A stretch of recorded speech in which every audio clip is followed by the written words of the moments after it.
You know, I've been thinking about getting tested, but man, I've been really afraid. Do not be scared. Do not be afraid to get tested. I'm really scared.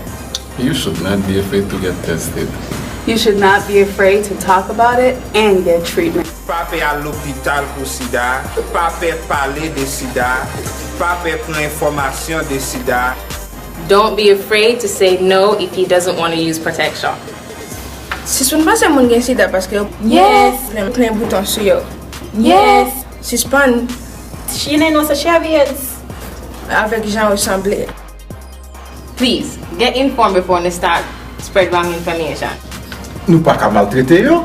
Be kind and considerate. Ou moun ki deja gen SIDA ou pa ka diskrimine nan kon. Parce sou diskrimine wap bal de maladi. For they are people like us. Pas discriminer contre moun qui gen SIDA. Nou pa ka diskrimine. Fon nou eme yo. Get the facts before you react. Aidez moun pour information de SIDA. Make sure you tell him no if him decides him no want wear it. Do not take any risk.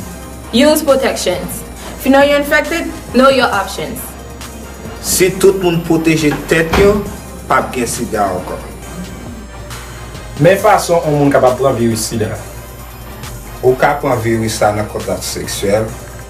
On maman qui infecté ka bay TDD SIDA.